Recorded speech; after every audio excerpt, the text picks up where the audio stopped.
So nice and smooth. Hello, Savage Dragon. So I guess we're just gonna jump right into it.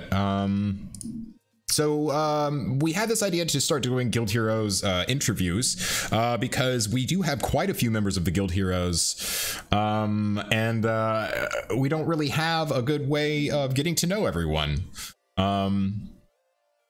So I'm not. Yeah, hold on. Let me make sure I did the right things with my title and everything. Yeah, we're good. We decided, it's Dalbs and I decided that we were going to just make up some questions and get some people interested, and GruffJosh was one of the names we threw around. We asked him and he said yes, so let's get right into it. He's disposable. Try it on him first. Yeah, right.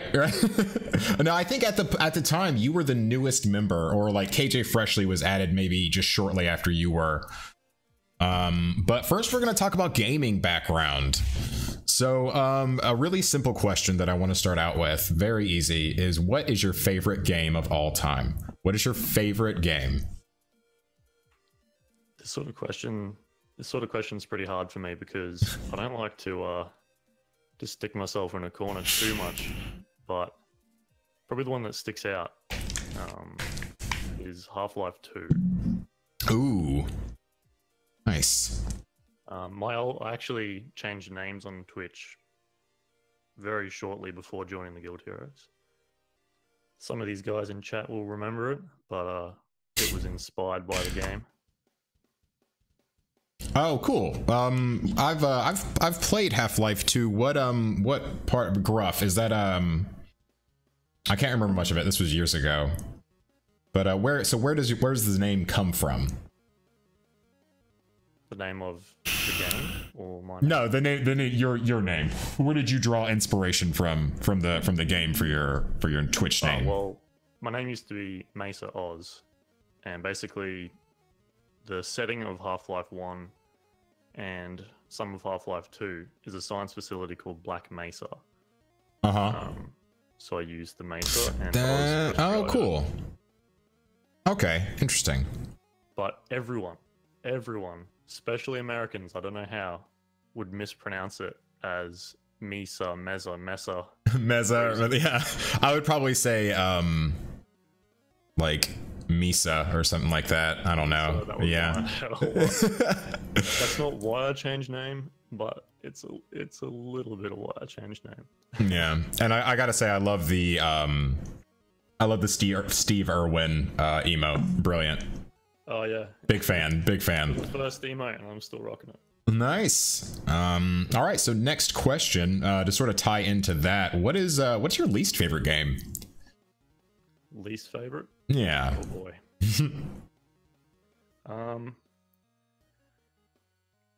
I can't really give a least favorite, so I'll give you a compromise answer. All right. The most betrayed, salty, upset that I've felt on a game release would have to be, if you remember the Thief reboot, be Thief 4 technically. I remember it coming out. I do remember that. I never played it. But right, basically, if anyone's ever played the Thief franchise, it was like the pinnacle of stealth gameplay, basically. Right. Then they decided, okay, there's this game called Dishonored. It's doing well. We need to make another Thief game. So they did. And I bought it without reading any reviews. First mistake. I bought it at full retail price. Second mistake. Bought it on release day. Third mistake. Oh no. I bought it for Xbox. Fourth mistake. So tried to play through this game. I really banged my head against it and just tried to like it. Yeah. And I couldn't. And I felt kind of angry. It's an unreasonable response. I should have just returned it, but. No, I could definitely see if you really like a franchise and then they don't make one for years and they reboot it using a different formula and just completely taking away from the original feel. That's a little upsetting. That's why I'm nervous to play the new God of War. Well, the reviews And Oh, the reviews have been general glowing. Community sentiment for the game have been amazing. So Yeah, definitely. I mean, everyone will like it though. So all right, least favorite, having like going through the compromise is the Thief reboot. This one is, I don't know, like what's your favorite genre of games? Which video games really like make your heart sing? You know, favorite questions. I don't like picking one thing. If I had to pick an overall genre, just based on enjoyment and wanting to get back into it repeatedly over the years, it's probably RTS. Oh, Real-time dude, strategy. absolutely. You are speaking my language. I've been getting into RTS hard recently.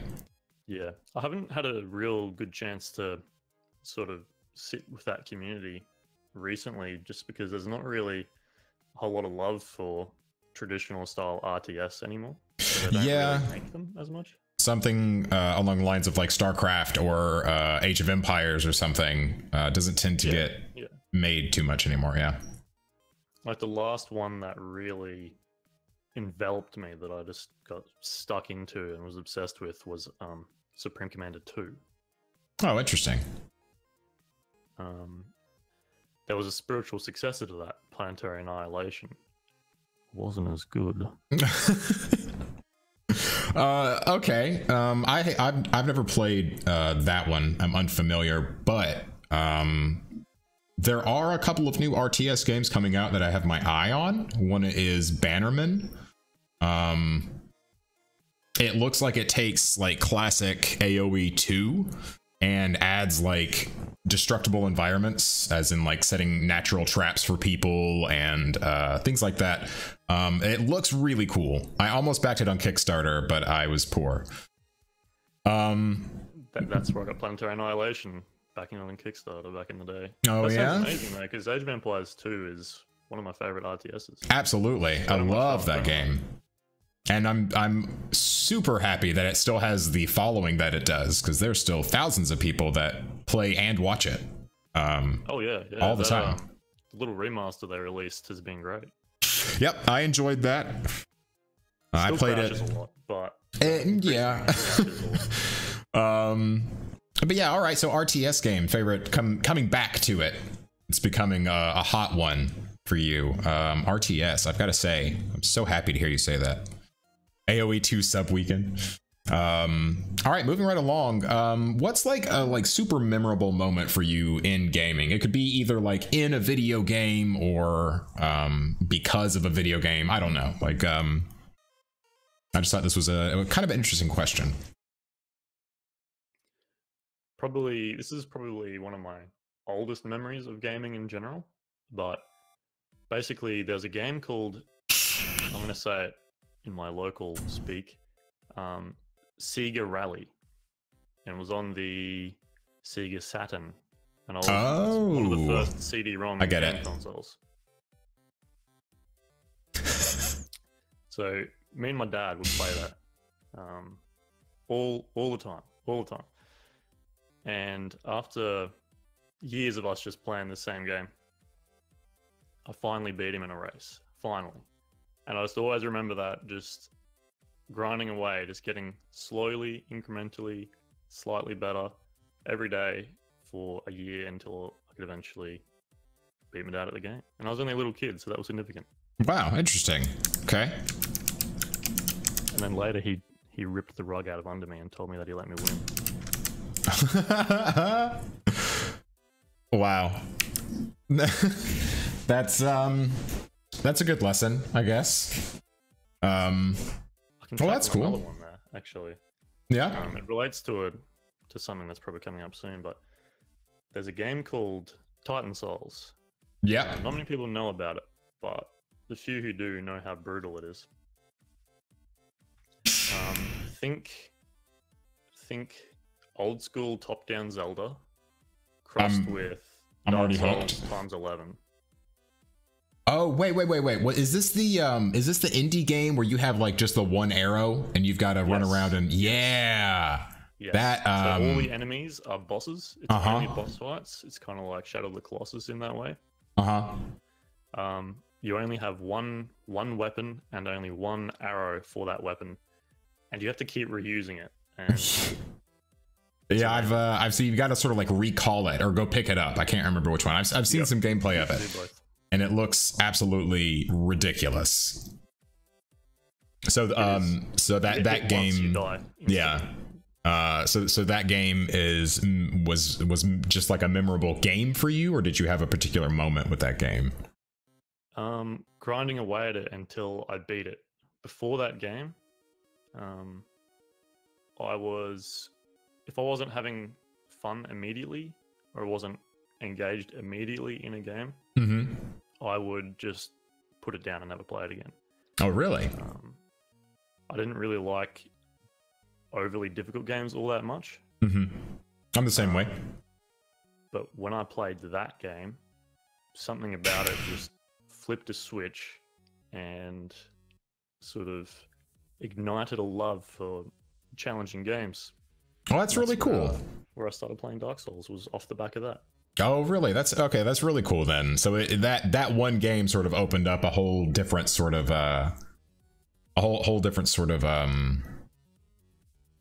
avenue of games for you then. Yeah, right.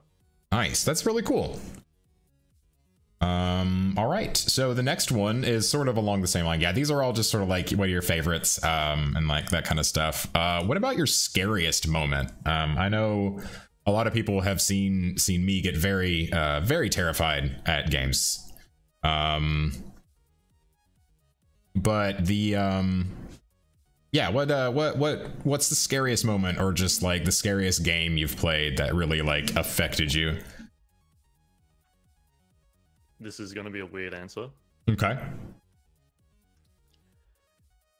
Anyone who's an Elder Scrolls fan and hasn't played Oblivion, shame on you. But it was Oblivion. And that's one of the least scary games ever. Oblivion. I'd have to agree. It was about 3 a.m, and I was very tired but very obsessed with Oblivion. I wanted to keep playing. I was wandering through just one of the random caves you come across. And a few minutes prior, I'd seen a rock golem, and those are quite intimidating. So I'm walking through this tunnel. The screen starts to shake, and one little rock falls from the ceiling. And I just about had a heart attack, to the point where I still remember it now. I can feel it clear as day. All it was a bit of screen shake and a little rock falling from the roof. And just scared you senseless. That's really good. That's really funny. I like that. Okay. Well, that concludes the first section. Now we're gonna turn it over to chat. Chat, do you have any questions for GruffJosh so far, based on his gaming history, or just if you know him personally? And oh, by the way, yeah, he's an open book. He said he's even willing to divulge credit card and social security information. I've got them ready. They're here. There's actually a command in chat. If you just type exclamation. The questions are not from me, but yes, Lewis. And real quick, sorry to interrupt, Gruff. Anyone who's new here, we're doing what's called a Guild Heroes interview. I am interviewing my fellow teammate here on Twitch, GruffJosh. So there won't be a whole lot of chat interaction this stream, unfortunately. But we got to get to know our buddies. So yeah, any questions? Joker Girl asks, how gruff are you? Any tips on getting gruffer? Mate, if you want to get gruffer first, you got to understand that there's two definitions. One is a manner of speaking. It's a little bit coarse and a little bit unfriendly. And the other one's just being a straight up fucking dick. Yeah.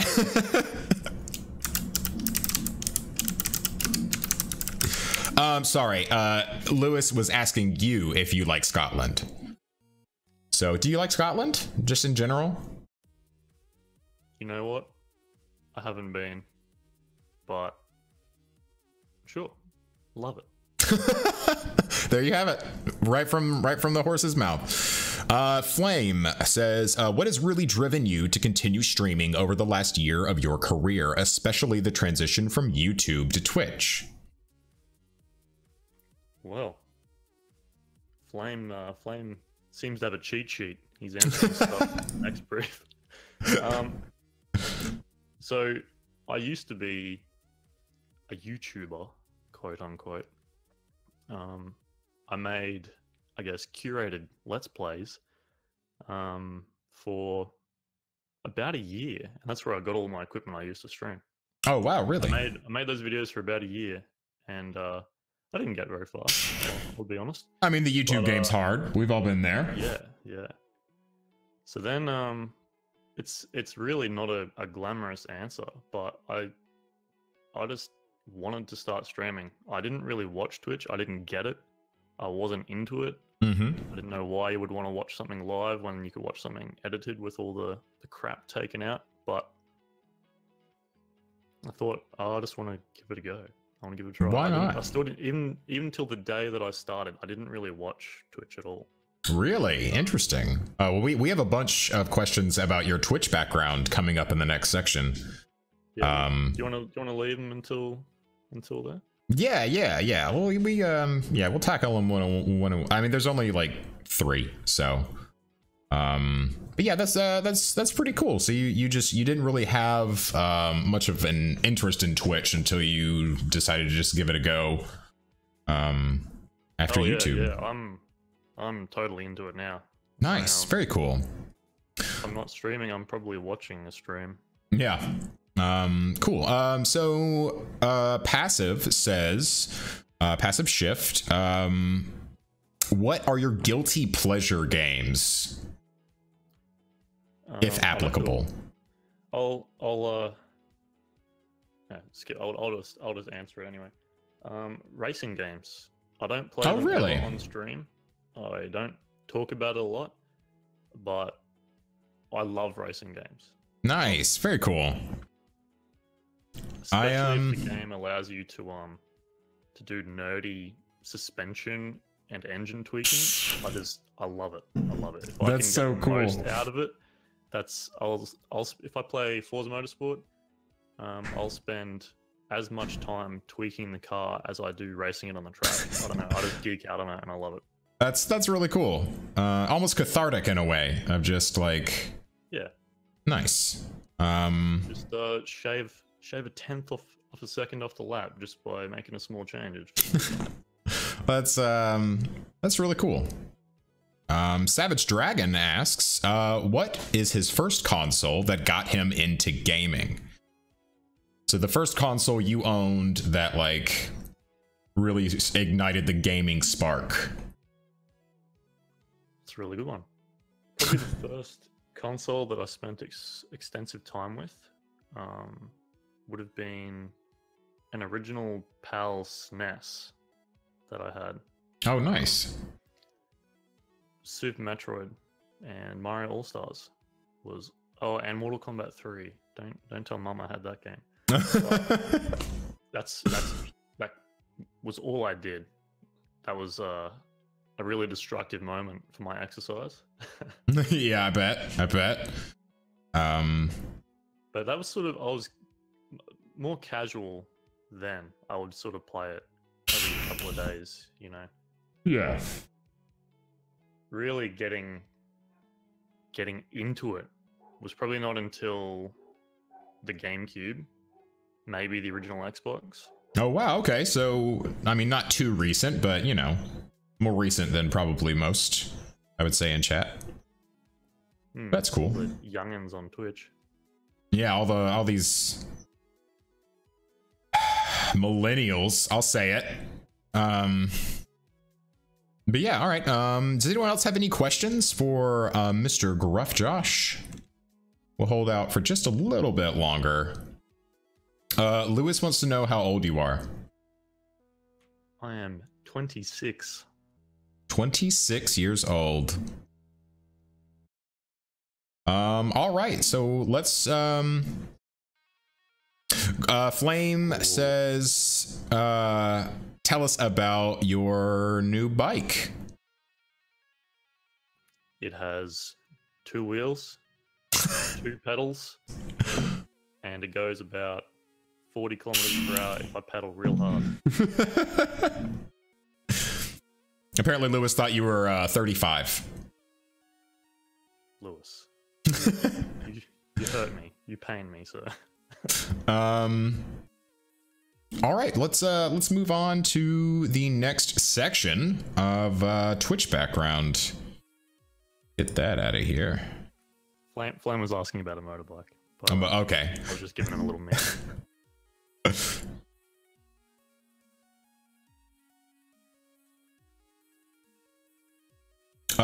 Okay, sorry, I was caught up in chat. So the Twitch background, we were curious. Who was the first streamer you ever watched, or the first stream you ever happened across that you watched for like any amount of time? A streamer called Distortion. He's a speedrunner. He plays, well, at the time he played a lot of Dark Souls. Oh, cool. So that was probably right after I started playing Dark Souls 3 was when I sort of happened upon his channel. Cool. And sort of was wowed and amazed by this game that was destroying me. And just watching someone go, oh yeah, I can beat that in 2 hours. Yeah. Oh, that's cool. So sort of watched him a lot. And a couple of people sort of other partnered streamers who played Dark Souls. So it was probably him and a gentleman named Faraz Khan. Oh, cool. So so you never really had much exposure to like Dan's Gaming or like Witwix or, you know, all the big names, Dr. Disrespect even on Twitch. And I only heard of Doc like this year. Oh, really? Well, yeah, I guess being fairly new to the Twitch game, I guess you wouldn't have I guess really heard too much about the celebrities of Twitch. I'm always just curious on like people who don't really do Twitch. Do they know about like Dr. Disrespect and Ninja and like the people that pull crazy numbers and have these big elaborate empires basically? Yeah, well, Distortion's actually a surprisingly big streamer. Mm-hmm. A lot of people don't know him, I guess, because of the games he plays, but he pulls in a pretty decent crowd. But yeah, I've actually been streaming for a year as of the start of this month. Oh, really? And I still didn't know about a lot of the big streamers until pretty recently. Interesting. Very cool. All right. So do you have any streamers that really influence you and your stream? Are there any streamers that you really like, you pull ideas from, or you watch them for, you know, inspiration or whatever? Not so much now. Mm-hmm. I'm sort of content doing my own thing and improving things sort of on my own. But certainly back when I started, there are a couple of streamers that I sort of hung out with. One of them's mharding8, which none of you guys will know, but he's a real good guy. And someone from his community, Nick AMC, another Australian streamer. Those two guys, I sort of just saw how they communicated with their followers and just their total attitude towards streaming. And I just sort of, it kept me going in the early sort of 3-4 months. Oh yeah, when you're just like breaking in and trying to get used to it and really yeah, interesting. Yeah, not so much anymore. I sort of have my peers and my buddies that I sort of hang out in their streams, and they come to mine, and I guess we feed a motivation off of each other a little bit. Well, that's really cool. That's really nice. Yeah, I feel like that inevitably happens maybe with Twitch, where you start to meet people through streaming, and you know, you watch their stuff, you watch theirs, and you know, become friends and just start to really motivate each other, I guess. That's really cool. That's one of the most, I think, awesome things about streaming on Twitch is you wouldn't think of it this way sort of on the outset, but when you get into it, you make a lot of good friends, you know, in a short amount of time, you know, talking to someone every day. And it works on both sides, you know. Oh, yeah. Like, the people who watch you aren't necessarily fans. I hate that word. But it's more like, you know, buddies that you hang out with. It's a community. It's chat, you know? Yeah. Right. Yeah, definitely. That's a really good way to look at it, in my opinion. Not having fans, but having, you know, a group of friends you chat with and chill with and all that kind of stuff. And the last one actually for this section that I have is what types of streams do you watch now? Like who do you like to watch, and what types of streams are you a big fan of?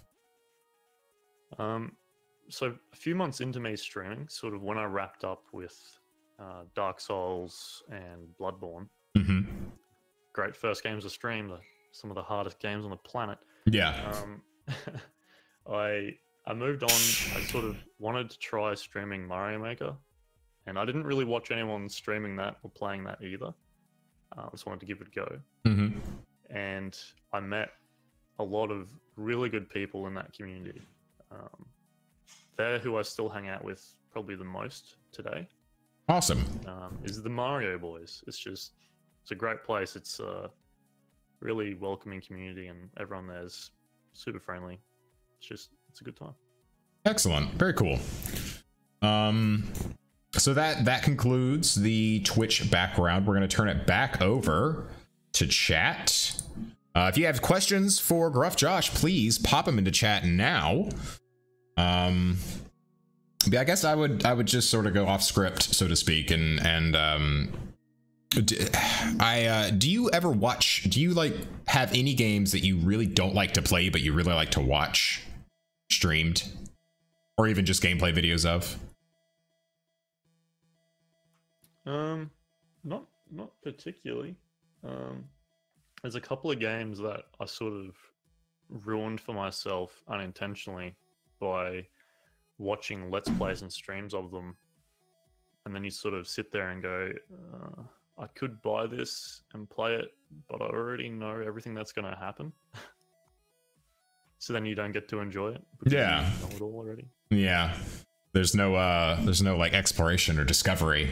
It's just sort of reading a book that was just read to you. Exactly. Yeah. I know what's happening next. It's not going to be surprising. Yeah. So let's see. Kitty the Nico asks, favorite Zelda game. What is your favorite Zelda game? Now the favorite question. The favorite question's coming back, man. Okay, this is actually not a hard one to answer. But I have to flake it and still not give you a solid favorite. There's two. I mean, one the fact that you can narrow it down that far. Yeah. One is for 2D Zelda games. Link to the Past. Always and forever Link to the Past. Oh, very nice. 3D, also not a particularly hard question for me. It's Ocarina of Time. And if your answer's not Ocarina of Time, I'll like you a little bit less.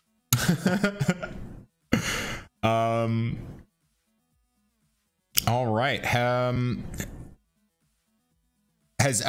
Rum asks, Rummingtons, has any game ever ruined a genre for you by being just that good?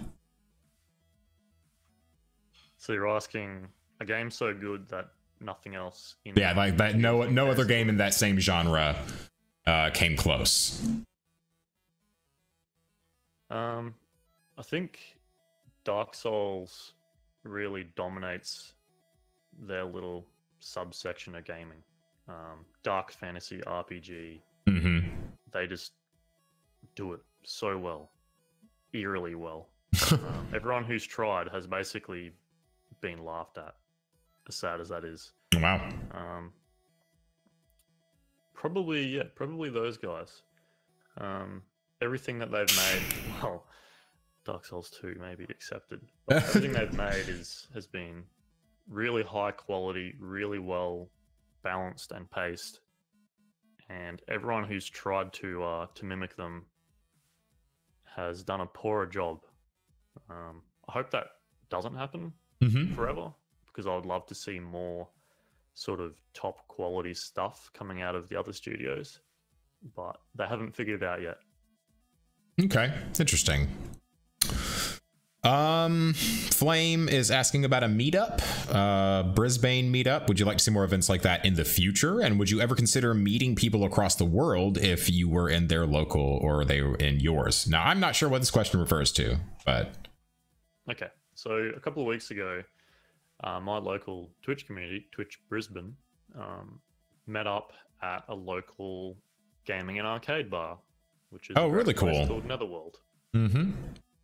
You pronounced Brisbane wrong? Stop it. Stop it, Flame. But it was good. It was really casual and chill, basically how you would expect Australians to gather. Just hang on, mate. Yeah, no worries. But it was good. It was good. I didn't talk to that many people. I'm a little introverted, more than a little introverted. But I had some people I already knew going there. Some of them I hadn't met before, but I knew on Twitch. So meeting them was really good. Nice. Some people I'd already met in the past, got to catch up with them. That was good too. Met a few new people who we now follow each other, so that's interesting. But would I go again? Definitely. Nice. Like to see more, of course. More often than once a year would be amazing. Maybe once a quarter would be nice. But if you do things like that too often, your turnouts get messed up because people don't want to go that often. Maybe twice a year would be good. Yeah. And would they do it? Would I go to one if I was in a country where it was happening? It'd be a bit weird because you're not necessarily part of their community. But if people I knew from Twitch were going, sure. Yeah.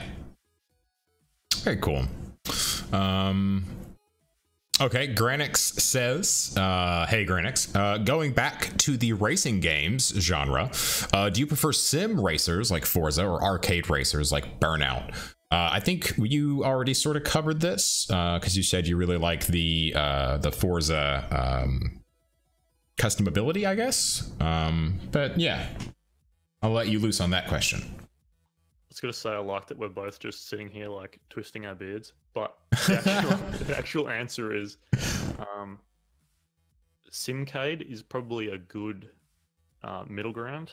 I don't consider Forza to be a sim racer. I'll just come out and say that. I'd call it Simcade because it sits in this little nice middle ground in between proper simulation and arcade racing, where it's harder and more accurate, but it's still accessible with a controller. I have a racing wheel, but I hate to set it up. It's such a pain to set it up and pack it up. I'd rather just compromise and use the controller most of the time. But Burnout is a fantastic game series. I'm really sad that Criterion don't make them anymore.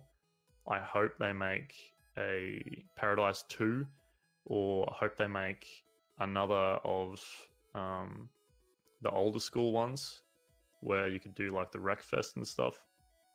I really want them to make another one. Yeah. Good stuff. Nice. Okay, and I believe the last question of this little chat part is what is the game that really made you salty? Thief 4. Okay, nice. Okay.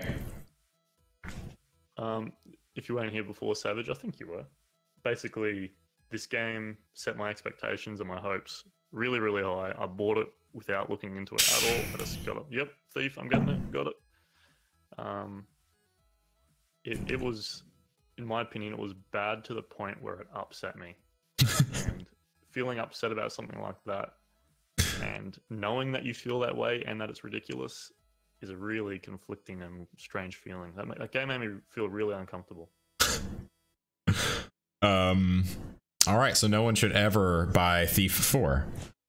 Hey, some people like it. I don't know what's wrong with them, but they do. To each their own, right? Okay, that'll conclude this chat question section. We'll have one more at the end because we're coming up on the last section. It does have the most questions, but it is your streaming background, and I'm even going to extend this to like YouTube as well, since you did that for a bit before coming over to the streaming game.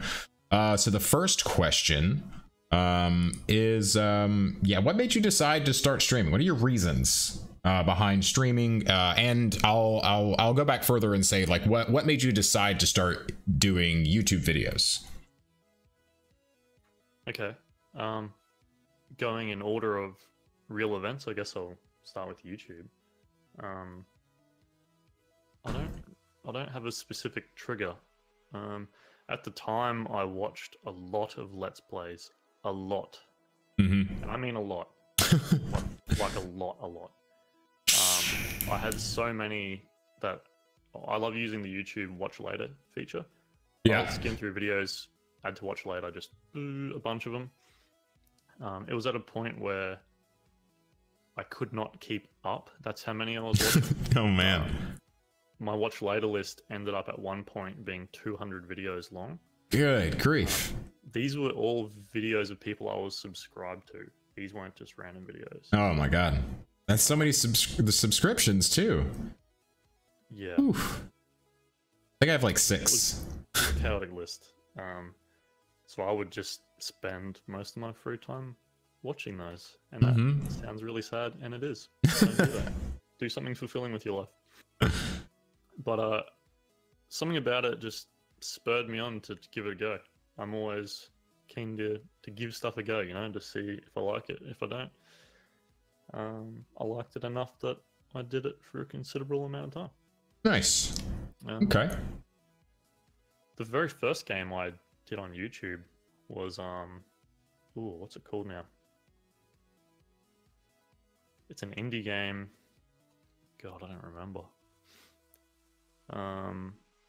Besieged. That's the one. Besieged. Oh, okay. Okay. So you build little war machines and solve what are effectively real-time puzzles, but not really. You just have to build a machine capable of murder and go and siege a town with it.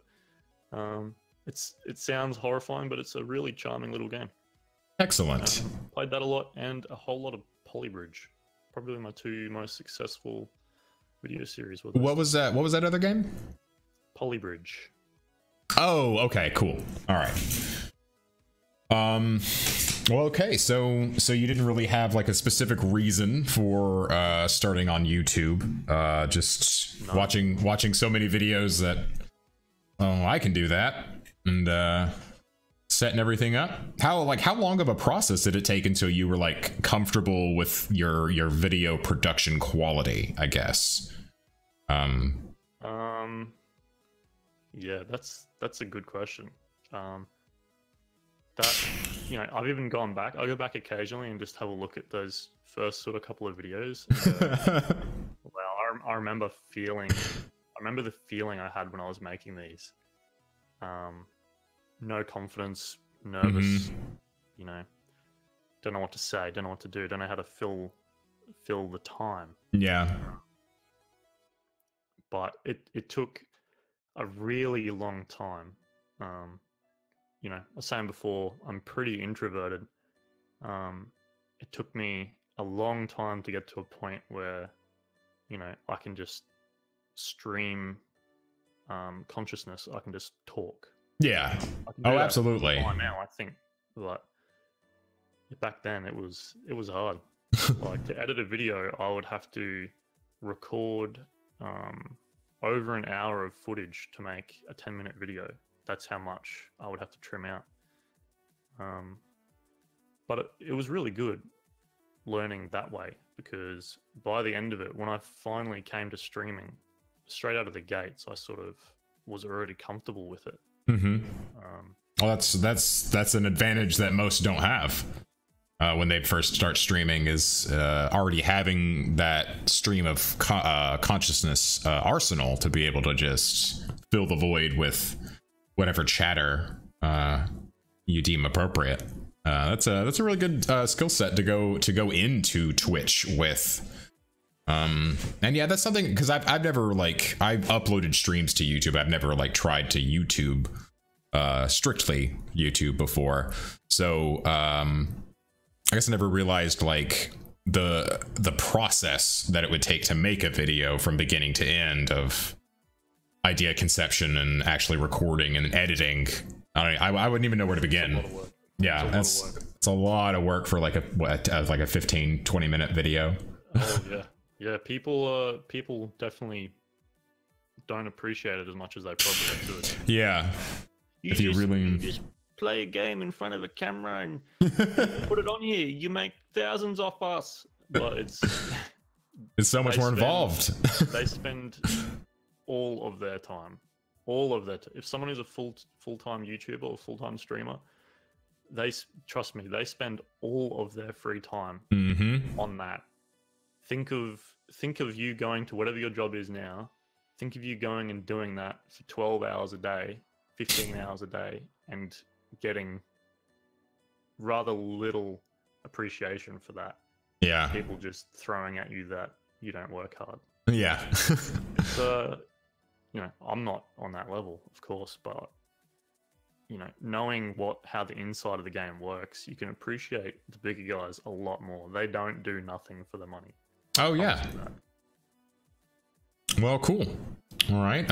So the next question, you already sort of answered. What was your first game? What was the first game you streamed? You told us the first games that you started on with YouTube.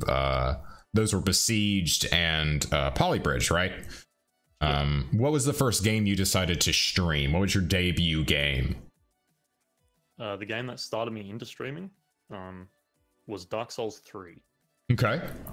I sort of had seen the game. I'd seen a friend playing a little bit of it. I'd never played another Dark Souls game before then. 3 was my first, as weird as that is. And it's probably the same for a lot of people, though. I think 3 is a lot probably of Dark Souls games. But I sort of went, okay, I'm going to get this game. And then I sort of doubled down on myself and I said, I'm going to stream this game. Nice. It just sort of happened spontaneously. That took up my first, I think, 18 to 20 streams just playing through Dark Souls 3. Oh, nice. Okay, cool. So you picked a game and then you started streaming. You stuck with it. That's a really good way to start off, in my opinion. Yeah. I loved it so much. I moved on to Bloodborne. Nice. I bought the console and everything for it. Yeah, but no, that was a fantastic experience too, and surprisingly different and unique to Dark Souls. You'd Interesting. think it would be a very similar game. It's actually really not. Yeah, I've never played either of them, but I have watched them being played several times, and they do seem to look a bit similar, but to hear that they are quite different is it's interesting. Piques my interest a bit. Okay, the next question, is there a game that brought you out of your comfort zone, as far as like streaming goes? Is there a game that you sort of you saw, you took a chance on it, and it sort of helped, I don't know, shake off like you mentioned earlier in the stream, putting yourself in a corner. You're talking about favorite games, but yeah, sort of like breaking you out of that sort of rut we can tend to get into. Yeah, well, like I mentioned before, this isn't a Twitch specific one, but Titan Souls really flipped my feeling on hard games. Yeah, definitely. I essentially forced myself to play it. It wasn't always a good time, but beating the bosses in that game was a rush. Yeah. Oh, we did it. Oh my God. Chasing that feeling was what I guess made me keep playing it. Excellent. That was definitely out of my comfort zone then. Oh yeah, absolutely. But probably the game I spent a long time, and a lot of my current followers, because of this game, was Mario Maker. Yeah. I played it. I don't know how people play it as their only game every day. All day. I don't understand it. By the end of 6 months of playing that nearly every day, I felt like I was actually going crazy. I'm not like making that up, I'm not joking. Like, I actually was suffering playing it. I had to stop. So that was out of my comfort zone for sure. Yeah, definitely. But you see the viewers, and people are coming in when I play this. And makes you want to keep doing it. But it was getting unhealthy. Absolutely. Yeah, I can relate, definitely. Coming from speedrunning. That can breaking out of that, finally deciding to play something new, and it's both relieving and a little scary. But yeah, cool. So the next question is about being affiliated. How did you feel when you got the email that you were accepted into the affiliation program? That one was mixed. Oh yeah, mixed feelings, really. So back at the beginning, the dawn of time, I multicasted my stream. I was streaming to YouTube and Twitch. Okay. And I actually had more viewers on the YouTube side generally. I guess considering that I already had a following there and everything. But yeah, when you become affiliated, you can't do that anymore. Yeah, you can't multicast. Twitch owns all of your stuff. Yeah, so you can't stream to both at the same time anymore once you sign the dotted line. Yeah. So after I got the email, I actually didn't accept it straight away. Yeah, I was that was going to be my next question. Was what made you decide then to sort of quit the YouTube streaming and just focus on the Twitch? It was tough. It stressed me out just trying to make this decision. And the decision that I ended up with, I actually regretted for a long time. Really? Yeah. So I decided to stick with Twitch. I went, okay, I'm going to commit myself fully just to this platform and focus on making this the best I can. Leaving all those YouTube people behind did sting, still does sting. Yeah. But I guess I hoped most of them would come and use Twitch with me. Some of them did, most of them didn't. That's fine.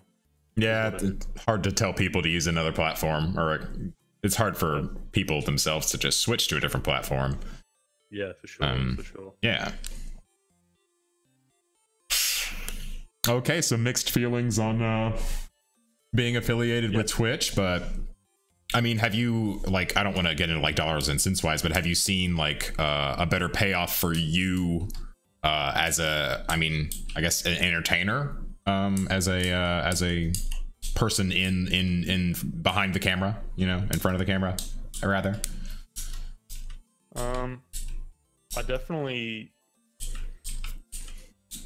I get more, without saying actual dollars, I do have more community support on Twitch than I ever did on YouTube.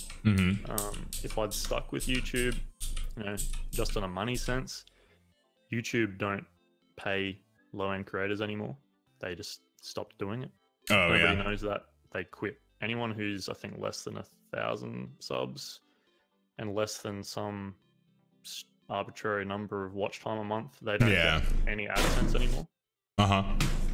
But I don't do it for money, so that wasn't a big thing. But yeah, it's been really, really good. I don't regret it anymore. but I Nice. did for a long time. I'm glad. Yeah, I'm sure you did. I'm sure you did. That had to be a tough decision. I did actually email Twitch about a month after I did sign and sort of ask, what's the process of getting out of this agreement? Yeah. And, you know, to their credit, they replied and they said how to do it. I didn't end up doing it. Well, I'm good. I'm sure, you know, myself and most of the people here are glad that you decided to sort of take the plunge with Twitch and just sort of continue on, you know, become a guild hero and all that. And yeah, that's cool. Being part of the Guild Heroes has been, I'm not just saying this, it's been legitimately amazing. Oh, nice. It was exactly what I was hoping for coming into a stream team. That is exactly what, like, Wyvern himself has wanted, you know. That's really cool to hear, man. Just awesome. A good community of friendly people to game with and chat to and do what we're doing now. It's exactly really fun. All right, well, I just have one more question for you about the future. What are your goals long-term and short-term for your channel? Like what do you want to happen? You said you've been streaming for a year 2. Where do you want to be? And then, like, you know, later down the line, I'm not sure what you have going on like in your real life off of Twitch, but yeah, what are your terms or goals? I've maintained the same, I guess, attitude since early on. I try to keep myself centered around it as well. I just want to keep doing this as long as it keeps being fun. If it stops being fun and I can't fix that, you know, I'll probably either cut it down or stop. But that's not happening. This has no sign of happening. Yeah, no, I mean, and that's totally respectable. You know, keep doing it as long as it's fun, and when it's not fun, why do it anymore? That was my reasoning for quitting speedrunning and for, you know, other stuff as well. Yeah, okay, cool. Yeah, I don't really, you know, a lot of people have a vision of becoming partnered, and, you know, that's a good goal to set for yourself. I don't put myself in that camp. Obviously I would like to be. Yeah. But you know, I don't feel like I gotta have 100 viewers at all times, you know. Yeah. I'm happy having, you know, smallish community, as long as chat is moving a little bit, stirring a little bit, then I'm content. Yeah. I'm all about the chat interaction more than pretty much anything else. Yeah, nice. Very cool. I think that's that is probably works the best for you as far as the Guild Heroes goes. I mean, that's what we're all about here, folks. We're all about that community, all about that chatting. Gotta love it. Well, cool. So no real solid long-term goals, just sort of keep doing it, keep having a blast. Yeah, that's awesome. That's pretty much it. Yeah. I don't like to corner myself. Yeah, exactly. Yeah, all you Twitch people out there only want to see one thing all the time. But yeah, that's the last question that I had for you. We'll turn it back over to chat really quick for like the sort of the final questions, guys. Bring them in. And I mean, Gruff, you can take this opportunity to say anything that you'd like to say or cover anything that, you know, you may have wanted to talk about or something. Sure. I don't know if anyone in chat right now is looking to get into streaming or already streams and wants to I don't know sort of where to go with it.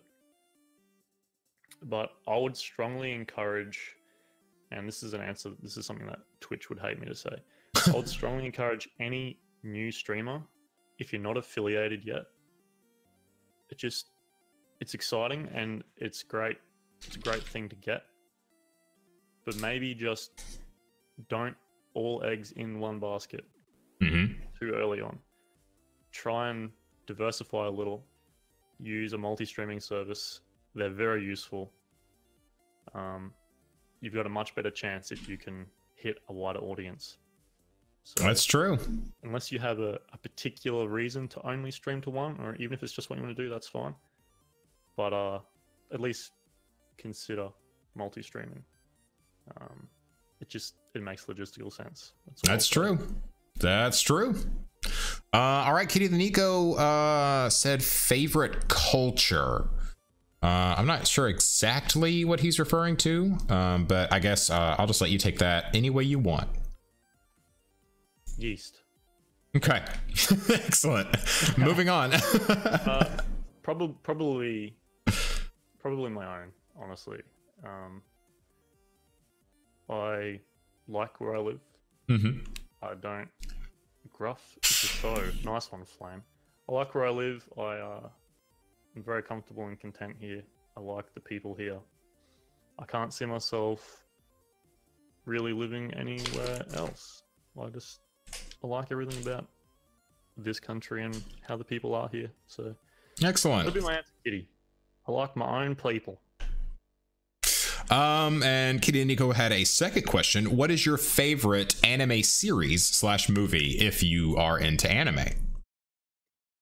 I'm not huge into anime. Okay.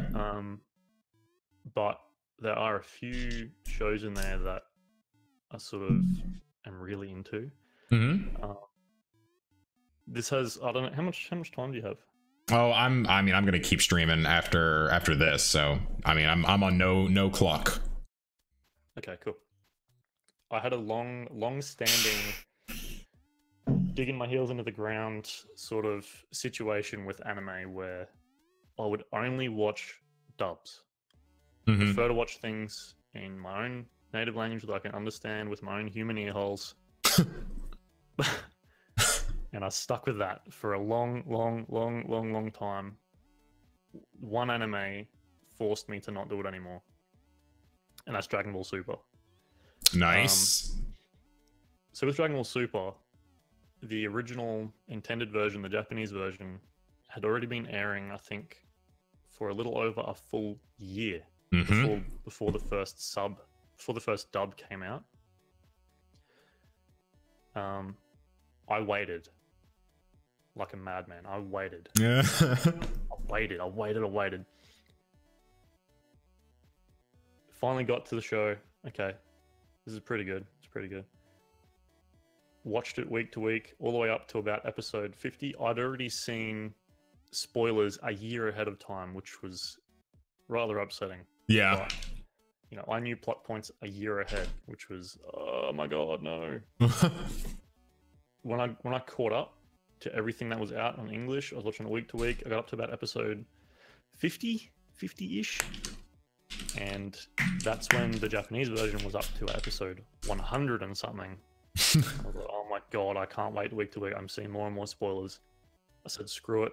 Started watching the sub version, and I'm nearly at the end, and I'm getting sad again because they've wrapped up production on it, and I'm dreading getting to the end of it. So I know it's a bit of a, Dragon Ball. Oh my god, what are you, 12? Yes. Oh, yes, I love Dragon Ball. All about it, man. Well, cool. I haven't actually seen any of Super. The main one, but I still sort of Dragon Ball Super. Yeah. Nice.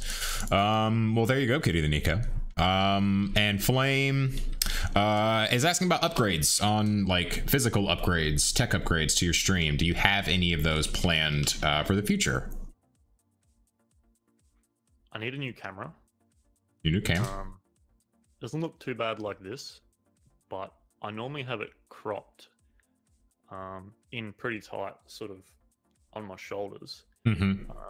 Where the camera is now is actually like a good foot in front of where it normally is. I can't really have it there full time. I need something better. Something a bit better that I can crop in on, because this one, I don't know, I'm not satisfied with it. So I need to upgrade that. Everything else, Flame, I'm pretty happy with, man.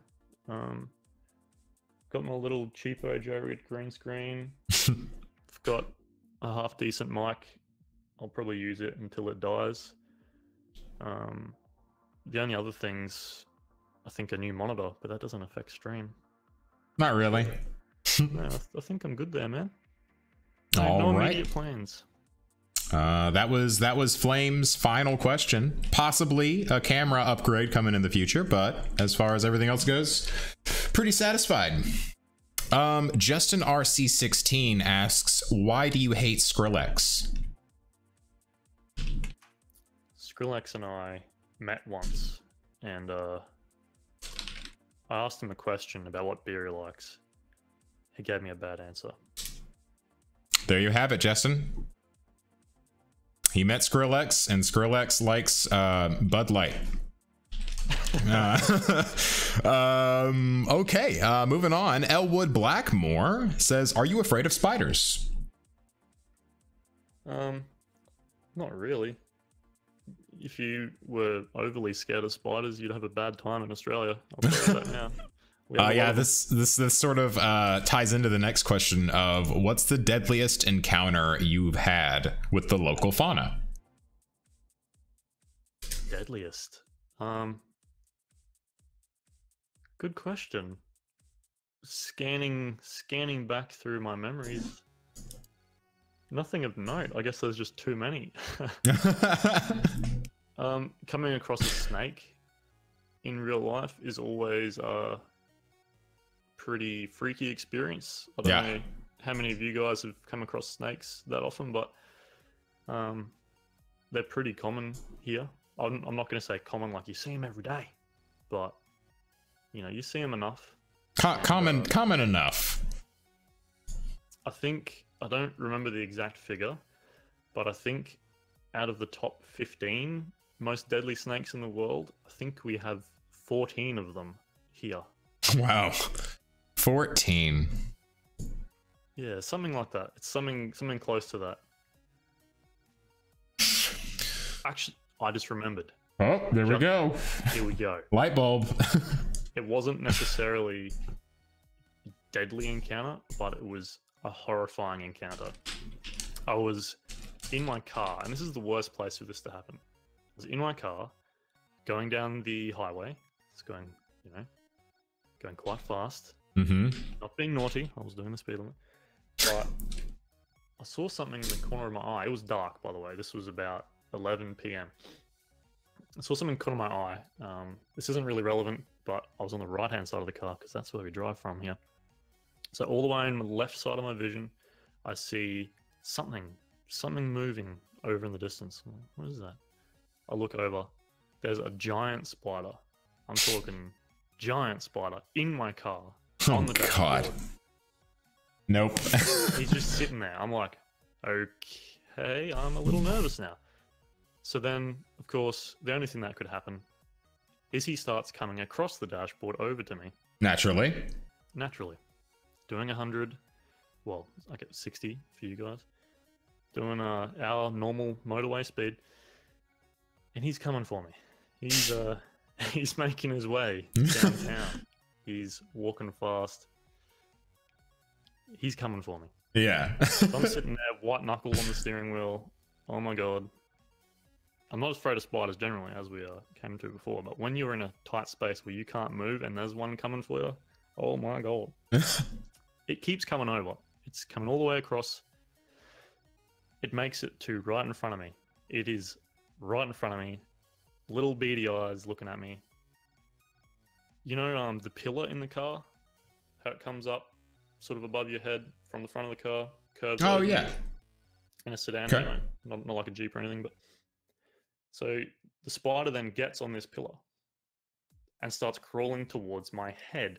No. So it's going up, above, like above the window, climbing up above me. It's right here. It's oh my right God. here. And I'm like, oh my God, okay. I'm gonna either need to pull over right now and then do what? It's on the door. I gotta open that door. Or I gotta try and get rid of it. I wind the window down. I hit the electric window, The spider flies back.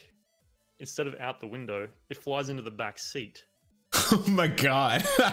So now the situation's worse because not only is there a spider in the car, but it's somewhere I can't see it.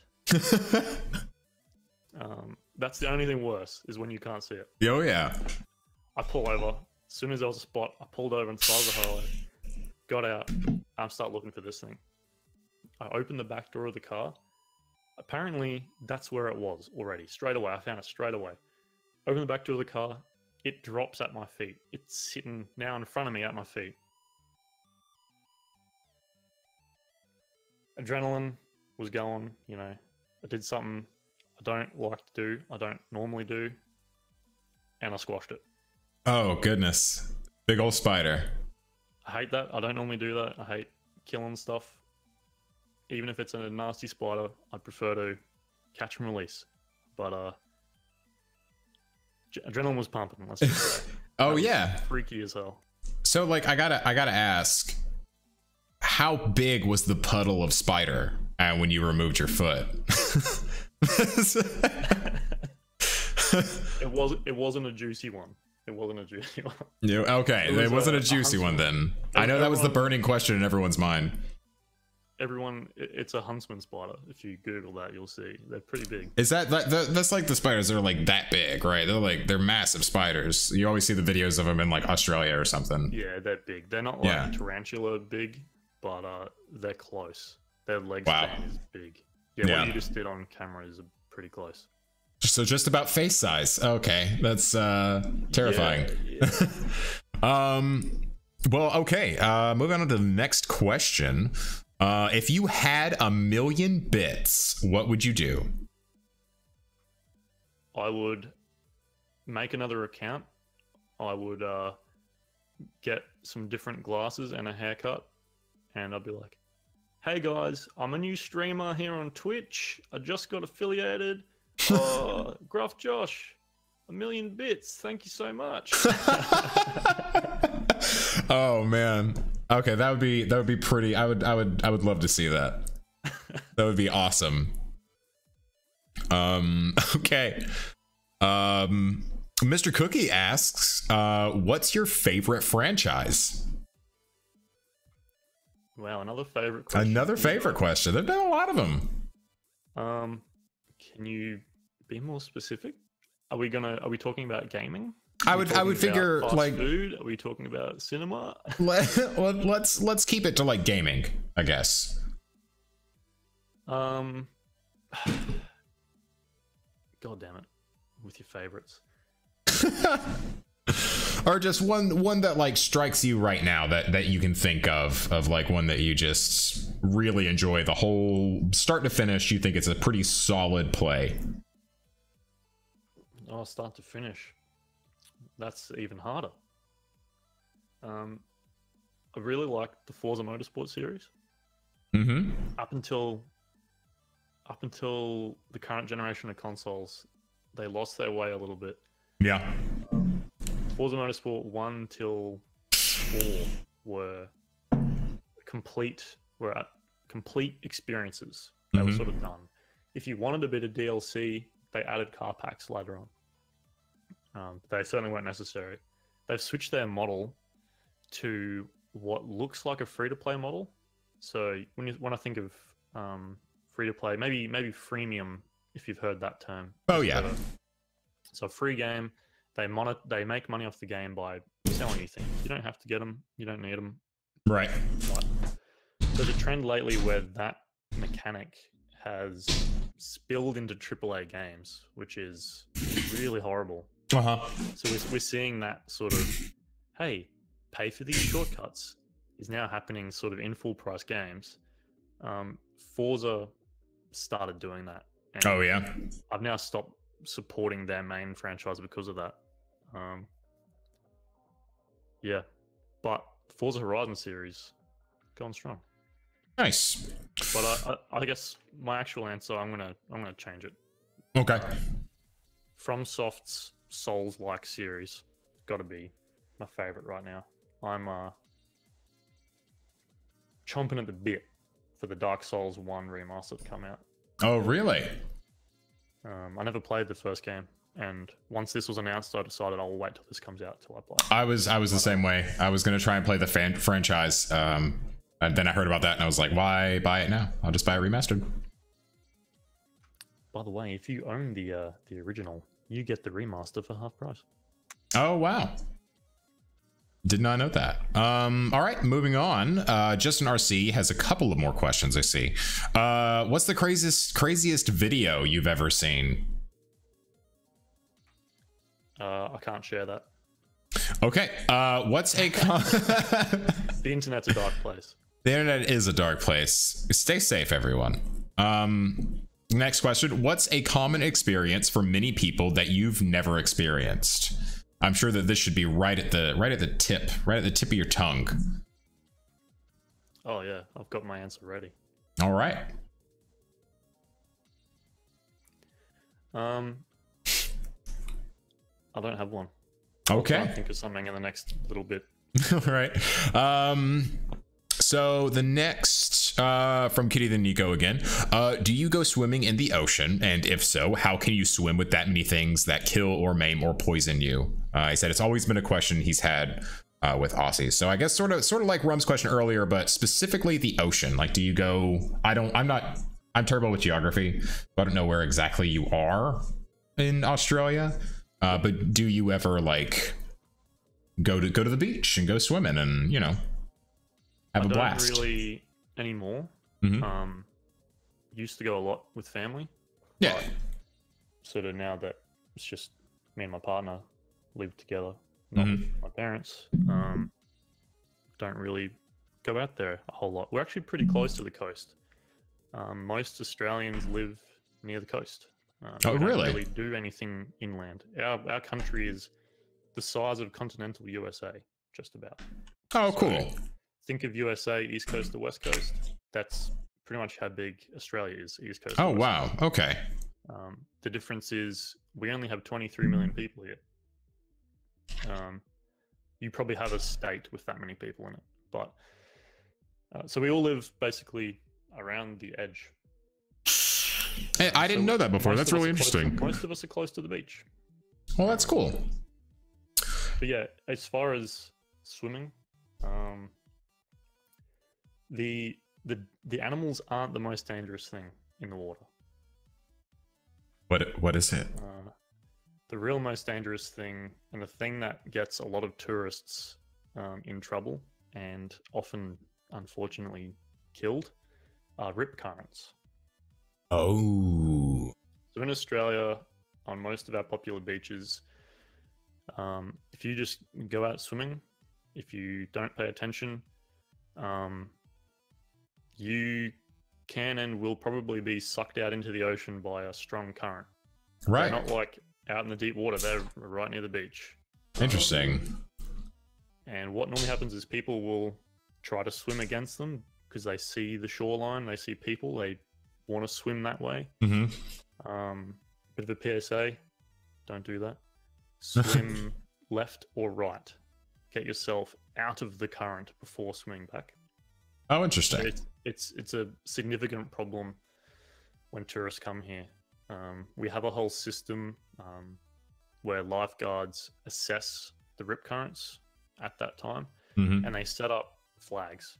So the whole thing is swim between the flags. Okay. That's the most likely thing to get you, is being pulled out into deeper water than you can handle. All right.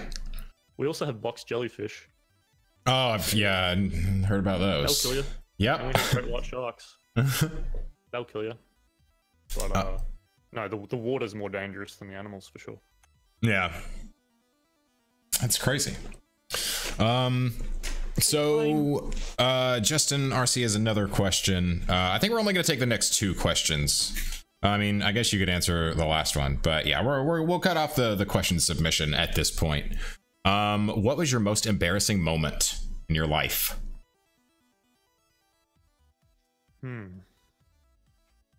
This one, no. I guess they're all blocked from my memory. All right. What's your opinion on pineapple pizza? Yay or nay? I don't like it. Right, thank you. A pizza, a pizza that has a little bit of pineapple, like a supreme pizza or something, where it's not the majority, not a dominating flavor, it's just a little complementary flavor. I'm okay with that. But like ham and pineapple, yes, that's a travesty. Exactly. That's really bad, guys. Exactly. Pineapple's fine. Just don't put it on bread. Yeah. And you can answer this next question if you would like. What is your favorite nursery rhyme? Nursery rhyme. I don't know. Like just the nursery or like a fairy tale?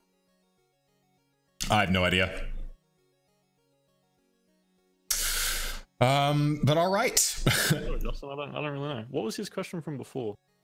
Common experience for many people that you've never experienced. True love. No, that's not true at all. No, I don't have a good one for that. I'm sorry. That's okay. That's okay. Right, Savage has purely stated his deciding factor on pizza. So Savage mustn't like sauce on their pizza then. Yeah, or cheese.